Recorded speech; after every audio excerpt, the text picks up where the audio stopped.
ദൈവനാമം മഹത്വപ്പെടുമാറാകട്ടെ. സമാധാന സന്ദേശത്തിലൂടെ എന്നെ ശ്രദ്ധിക്കുന്ന എല്ലാ പ്രിയപ്പെട്ടവർക്കും വീണ്ടും വരുന്നവനായ ക്രിസ്തുയേശുവിൻ്റെ നാമത്തിൽ എൻ്റെ സ്നേഹവന്ദനം. 53 സങ്കീർത്തനം അതിൻ്റെ 1 മുതലുള്ള ഭാഗങ്ങളിൽ ദൈവവചനം പറയുന്നു, ദൈവം ഇല്ല എന്ന് മൂഢൻ തൻ്റെ ഹൃദയത്തിൽ പറയുന്നു.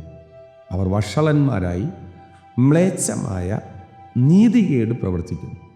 നന്മ ചെയ്യുന്നവൻ ആരുമില്ല. എന്നെ കേൾക്കുന്ന പ്രിയരെ, വചനം പറയുകയാണ്, മൂഢനെ കുറിച്ച് പറയുകയാണ്, വിഡ്ഢികളെ കുറിച്ച് പറയുകയാണ്. അവർ പറയുന്നു ദൈവം ഇല്ല. നമ്മൾ ഈ കാലഘട്ടത്തിൽ ചിലരെയൊക്കെ കാണാറുണ്ട്, ചുമ്മാതിരുന്നങ്ങ് പറയുകയാണ് ദൈവം ഇല്ല. ദൈവം ഇല്ല എന്ന് സമർത്ഥിക്കുകയല്ല, അങ്ങ് പറയുകയാണ്. പക്ഷെ ദൈവവചനം പറയുകയാണ്, അവർ വഷളന്മാരായി. എന്തുകൊണ്ടാണ് പ്രിയരെ ദൈവം ഇല്ലെന്നവർ പറയുന്നത്? ഒന്ന് ചിന്തിച്ച് നോക്കി. ദൈവം ഇല്ല എന്ന് പറയാൻ എളുപ്പമല്ലേ? ഒരു കാര്യം ഇല്ലെന്ന് പറയാൻ എളുപ്പമാണ്, കാരണം അതിനെക്കുറിച്ച് ഒന്നും ചിന്തിക്കണ്ട, അതിനെക്കുറിച്ച് അറിയാൻ ആഗ്രഹിക്കുകയും വേണ്ട, ഇല്ലെന്നൊക്കെ പറഞ്ഞാൽ മതിയല്ലോ. പക്ഷെ അതുകൊണ്ട് ഗുണം എന്താ? ഒന്ന്, ഇവർ വഷളന്മാരായി നടക്കും, കാരണം ഇവരുടെ ഹൃദയം മുഴുവൻ വഷളത്വമാണ്. അടുത്ത വാക്ക് നോക്കിയേ, മ്ലേച്ഛമായ നീതികേട് പ്രവർത്തിക്കുന്നു. കാര്യം മ്ലേച്ഛതയാണ് അവർ ഇഷ്ടപ്പെടുന്നത്. പ്രത്യേകിച്ച് നമ്മുടെ ഈ കാലഘട്ടത്തിൽ പണ്ടുള്ളതുപോലെ അല്ല.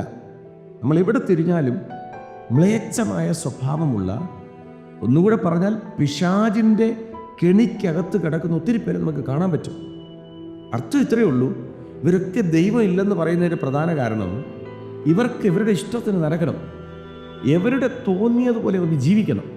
മ്ലേച്ഛത പ്രവർത്തിക്കാം, വഷളത്വം കാണിക്കാം, നന്മ ചെയ്യേണ്ട കാര്യമില്ല, ഞാൻ തന്നെയാണ് ദൈവം എന്ന് പറഞ്ഞ് നമുക്ക് നടക്കാം. എന്നിട്ട് അതിന് വേണ്ടിയിട്ട് പ്രകൃതിയിൽ ഉണ്ടാകുന്ന കാര്യങ്ങളെയൊക്കെ നമുക്ക് എന്ത് ചെയ്യാം? കൂട്ടുപിടിക്കാം. എന്നിട്ടൊക്കെ പറയാം ഇതൊക്കെ സ്വയമേ ഉണ്ടായത്. അവരെക്കുറിച്ച് ദൈവവചനം പറയുന്നു, വെറും വിഡ്ഢികളാണ്.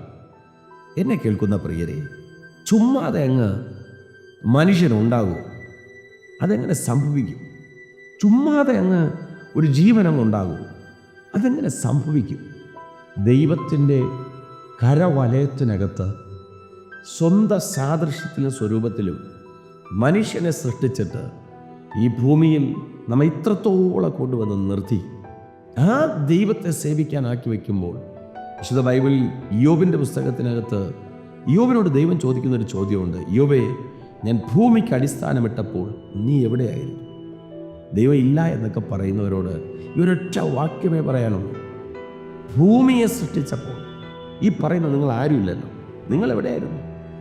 പ്രിയരെ, വിഡ്ഢിത്തം കേട്ട് വിഡ്ഢികളുടെ കൂടെ സഞ്ചരിക്കാതെ ദൈവവചനത്തെ തിരിച്ചറിഞ്ഞ് സത്യവചനത്തിലൂടെ സഞ്ചരിച്ച് ഒരു ഭവനമുണ്ടെന്ന് എണ്ണി ഇവിടെ കൊണ്ട് അവസാനിക്കുമെന്ന് പഠിപ്പിക്കുന്ന ഒത്തിരി പേരുണ്ട്. ഇല്ല പ്രിയരെ, ഒരിക്കലും അവസാനിക്കത്തില്ല. നിത്യമായ ഒരു ഭവനമുണ്ട്, അതിലേക്ക് വിശ്വസ്തയോടെ സഞ്ചരിപ്പാൻ ദൈവം കൃപ ചെയ്യട്ടെ. വിശ്വസിക്കുക, പ്രാർത്ഥിക്കുക. ദൈവം വിശ്വസ്തൻ. God bless U.